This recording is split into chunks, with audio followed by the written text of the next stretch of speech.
Good morning, everybody. Hey, welcome to Monday, March 15th, halfway through this month, and welcome to Race Week too. It's that time of year here in downtown Sebring. So looking forward to some of the race activities coming downtown. And I hope that you had a great weekend. I hope you caught up on some sleep because I didn't.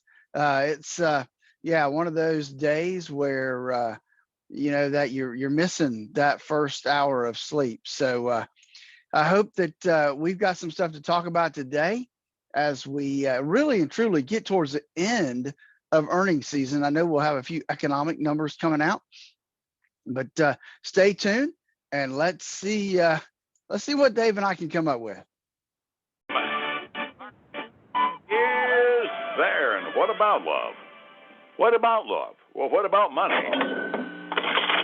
Yeah, we're more concerned about money this time of the morning, because this is when we check in and see how your retirement accounts are treating you. With help from downtown Sebring and Statler Financial Services, where Phillip Statler is standing by on the phone. Phillip, good morning. Did you drive in this morning, and did you run into any fog? I did drive in this morning, and yes, I hit some batches of some pretty heavy fog.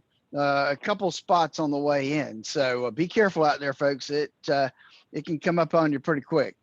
You're the first person that I've had a chance to ask that. I've been bombed with dense fog warnings all morning, and every time I get one, I look across the road and say, my Lord, it looks pretty up on this end of 27. I figured your route in from Country Club might very well be a good acid test for that. Yep. There were several spots where it got a little dense.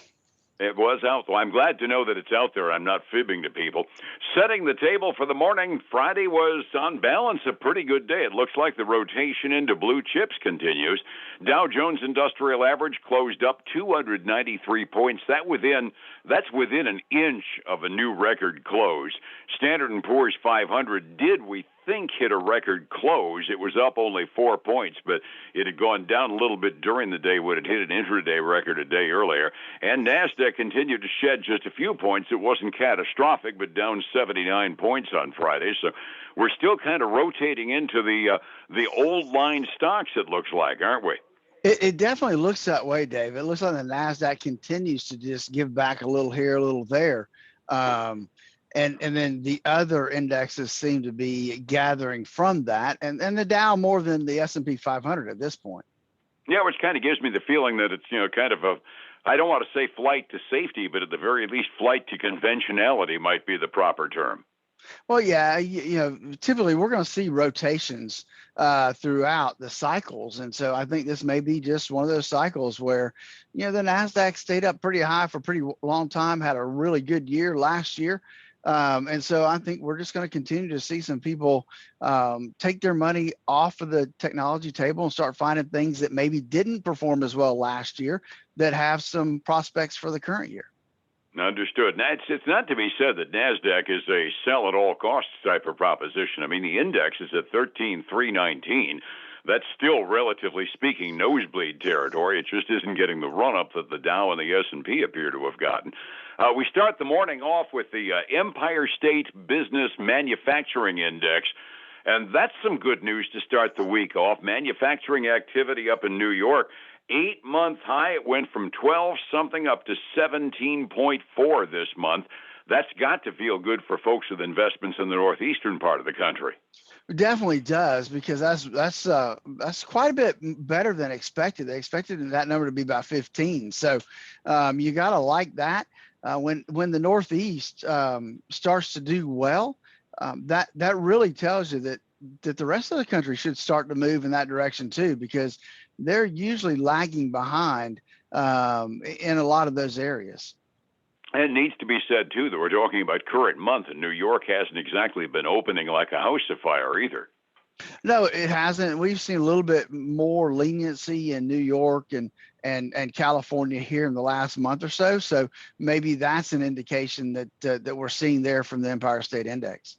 Absolutely. It's nice to see an 8-month high on it. Anyway, best number we've had since last year before the pandemic hit. Monday is one of our usual relatively slow news days out, but you got some hot stuff. They're moving the Standard & Poor's 500 around again, aren't they? They are at the next quarterly rebalance, and I wish I can't find the article or anything that tells me what's getting replaced, but I know what's coming in. And that one caught me a little bit by surprise, Dave. There's 4 companies coming into the S&P 500. One of them is NXP Semiconductors. The other one is Penn National Gaming, one of the online gaming sites. Generac, The generator company. The generator, there we go, the generator company, and then Caesars Entertainment. So we've got 2 entertainment companies coming in basically, and that's giving those companies some pretty big increases. We got NXP is up a little over 7%. Penn National's up 7.3. Generac's up a little over 2.5.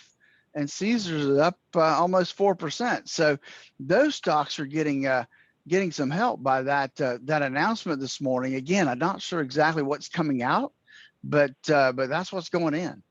It's fascinating looking at the notion that, especially Caesars and Penn National, given the fact that we've been going through this pandemic for that amount of time, that their market cap has gone up so doggone much that one of the 500 biggest companies in the nation, and you really wouldn't expect that to happen. Well, let's just look at their 52-week range, right? So Penn National has gone from $3.75 a share to closing on Friday at $130.47 a share and getting ready to open at about $140 a share, a new 52-week high. Crud. And that's without the Reddit gang trying to run it up. Exactly. And then Caesars is kind of the same deal.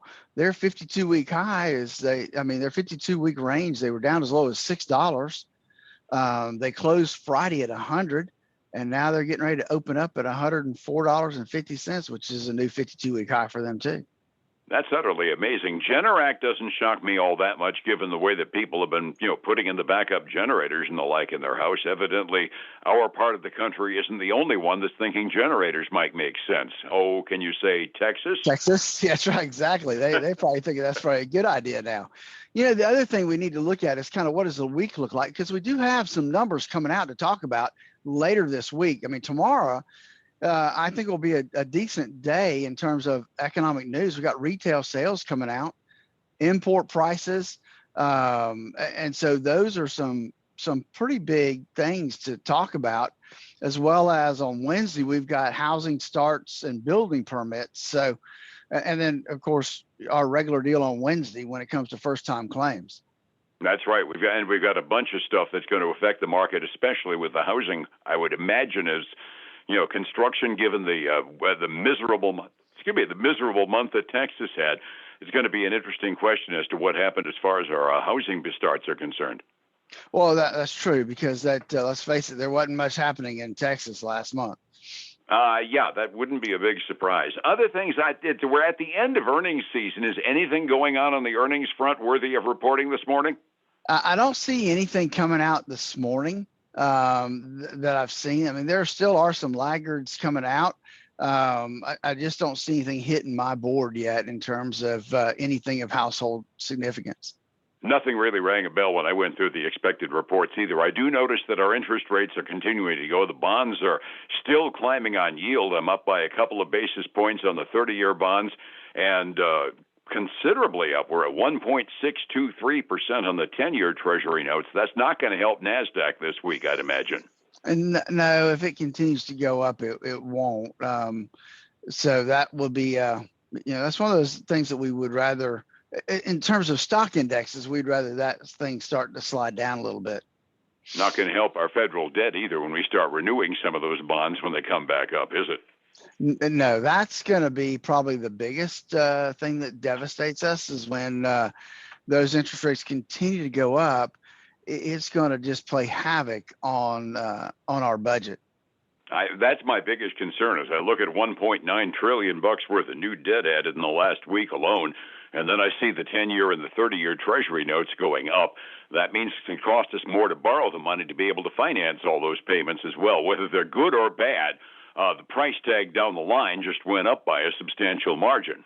It did, and let's face it, that if those folks that think it's going to go to 2% are correct, that'll be a significant burden to the United States. Without a doubt. Resetting the table for the morning, up day for the blue chips on Friday, down day for the NASDAQ on Friday. 45 minutes before we open this morning. What do the trends look like so far, Phillip?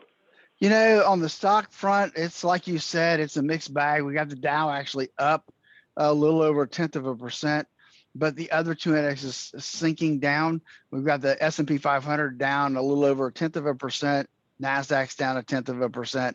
Nothing huge, but hey, the Russell 2000, it's down a little over 0.75%. So small cap getting hit this morning. If we look at gold and silver, silver's trading up 1%, gold's up 0.5%. Crude oil, yeah, I don't like the price, but at least it's down 0.75%. It's at $65.12 a barrel right now. Well, we'll take the direction at the very least. Overseas markets, the Asian rim, mostly off, not precipitously, but off at the close early this morning. Europe showing no trend whatsoever. Nobody's more than 0.1% either side of the zero mark midway through their day. Getting advice as far as what to do if you're heavily invested in those small caps might be a time to look at controlling your risk. How do I find you to look at my retirement portfolio, Phillip? Devin, give us a call at 863-382-0037, and let's schedule a financial x-ray to determine how much risk you do have in your portfolio. Maybe it's fine, maybe it's not. Catch our website, statlerfinancial.com, and then join us this weekend for the Statler Financial Radio Show. I think we'll make the 6 a.m., but the races will get rid of the noon one, but we'll be back on at 10 a.m. Sunday morning on Highlands News Talk 730. That's right. You get the noon hour off on Saturday where we're going to make you work bright and early at 6 a.m., all right? All right, man. And then go to my website and catch the replay if they don't get to hear it this Saturday. Got you covered. Do appreciate it, and we'll catch you tomorrow. Enjoy. All right, man. Have a great day. Thanks, Phillip. It's 105.7 Light FM and Statler Financial Services. Phillip Statler. Wedding. Hey, folks, again, I want to thank you for joining us today. I hope that your week is off to a great start. I look forward to talking to you again tomorrow. Till then, take care.